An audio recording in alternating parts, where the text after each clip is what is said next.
Hey everybody, I'm Howard. This is Otter's Retirement Corner, and there's Otter in his retirement corner.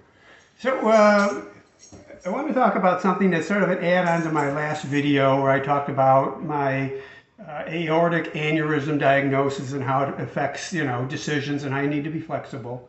Today, as a kind of a spin-off, what's the goal of retirement? What's your goal? What do we want to, why do we retire? What are we doing? So one of the last comments in my last video came from, I'm assuming it's a man. His title was Austin Burns, so I'm going to assume it's somebody named Austin Burns. And he said, as far as part of his whole comment, we live life like it will go on forever.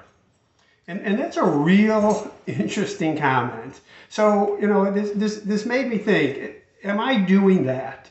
And certainly when I was younger, and I think when most people are younger, they do that. They don't care about their health. They don't care so much about their future finances. They just live life to, get by, get all the necessities, try to enjoy as much as they can, have relationships, go to parties, go to sporting events, go to concerts, whatever it is to make them happy. And then maybe when they get a little older, late 20s, early 30s, they start thinking more seriously about life. And at what point do we start thinking about death? When do we start thinking we're vulnerable? When does that happen? I'd like to say for me, death has occurred to me. I've accepted the fact that I could die in 10 years, 15 years, 20 years. It's probably going to happen. But I don't think I think about it from day to day. This aortic diagnosis wasn't necessarily a wake-up call, but it was just a reinforcement of I'm not going to live forever. I knew that, but this kind of tells you, something's going to get me. So what's your goal? Those of you coming up to retirement, what do you want from retirement? Those of you who are in retirement, what do you want from retirement? And are you getting it, most importantly? So to me, it's really simple. My goal is to enjoy every day. Not having the stress of work and not having to go to work and not having to do work. It frees you up, and then there's boredom. We talked about that. You have to have things that occupy your life and make you happy. Most of my life I enjoyed life through sports, and I continue to do that. I consume myself now with softball. I consume myself, I work out 6 days a week, at least 90 minutes a day. And I try to do as much sports as possible. I watch a lot of sports. I read a lot about sports. That was me as a kid, and it just followed me through life. I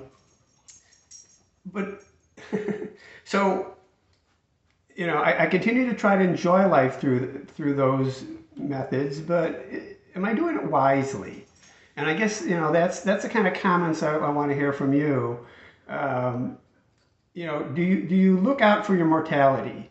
Do you look out for your health? Do you look out for your quality of life, not now, but what's going to happen in the future?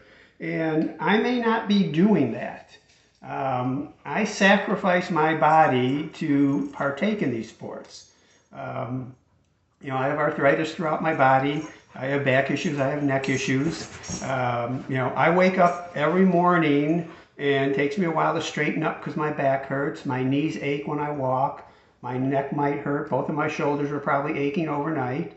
And I get up and I think, you know what? I'm never going to play another sport again. I'm never going to run on the treadmill. I'm never going to go on the bike or the elliptical. I'm done. I'm done. Every morning that thought hits me. And then, if I'm playing softball that day, I'll take some anti-inflammatory or, ibuprofen, maybe something stronger, and I'll start moving around. My back will loosen up. The medication will start helping my knees. I'll get out to the softball field, start practicing, warming up, and, then the game starts and adrenaline kicks in, and suddenly I'm feeling no pain. I won't say no pain, but it's not on my mind. It doesn't occur to me. I might make a movement where I feel my hamstring pull or my back twinge or something. But other than that, I'm just out there flying around without a care in the world. And that's what I enjoy about retirement. The problem is, what does that mean 5 years down the line? I've made comments to people that I can't play like this till I'm 70. I started out here 2 years ago playing softball, and I was playing at the pace of 250 to 300 games a year, and I finally said, I can't keep this up. I'm going to kill myself. I'm down more to 200 games a year. Doctors will tell you, well, slow down, don't run as hard, don't swing as hard, don't, don't push yourself. And I can't do that. I don't know any other way to play sports except all out. And certainly my all out now isn't what it was 20 and 30 and 40 years ago, but it's better than most guys because I'm in better shape and I know how to push myself and prepare myself. Coming back from injuries and this disease now, am I doing it wisely? Well, my doctor said, work with lighter weights, don't do squats, so I'm not going to do squats. I went down to lighter weights years ago because of the pains in my joints. So, am I doing it wisely? He said, go ahead and do your interval running, where I run really fast for short periods, walk a little, then run really fast, I did it this morning. My blood pressure went up to 175 over 100. I'm going to have to recheck with him. He said that's okay doing that as opposed to weights because it's actually good for my heart. But man, that's a lot of blood pressure. I don't want to burst that aorta. So will I do the wisest thing? And my history says no, I won't. I come back too quickly from injuries and I'm probably breaking down my body. And at some point I'm going to realize, give it up. And I hate that thought, but it's going to hit me. So what are you guys doing that you enjoy? Is it something sustainable? Is it something you can keep doing? What do you change in your life to say, okay, I want to be healthy 5 years from now, 10 years from now? Do you listen to your doctors? When your doctor says, don't do this exercise or do this exercise, do you listen? When your doctor says, don't eat this or eat this, do you listen? Until something hits us, it's hard to imagine what it's going to be. Okay, I'm going to keep eating ice cream. I know I can get diabetes, but I'm fine. And then you get a diabetes diagnosis, and then your health really falls apart. How do we handle that? How do you handle that? How do you look at that? And again, I may not be the best at that. I did a lot of distance running starting in my 30s and 40s. And I got really tied into that running world. And one of my heroes was Steve Prefontaine, who was actually, one of the best U.S. runners in history back in the early 70s, late 60s.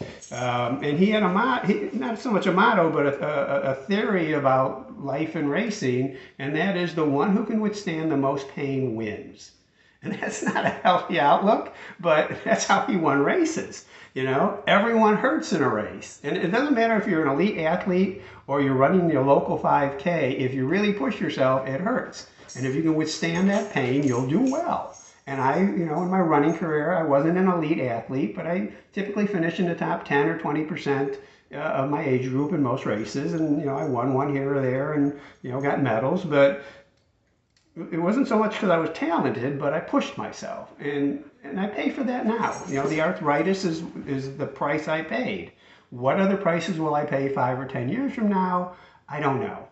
So I have to wrap my mind around, maybe take life easy at some point.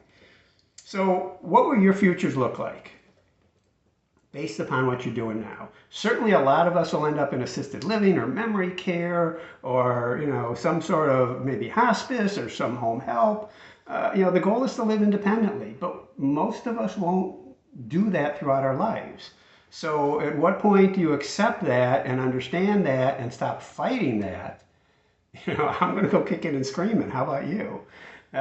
So just some thoughts, tell me what your outlook is on this. Please subscribe. Most of my viewers, about 80% of my viewers aren't subscribers. Please, if you like the content, please subscribe. please comment. Love the conversations. So many new videos come up because of those comments like today's. So thanks for watching, and we'll see you next time. Bye.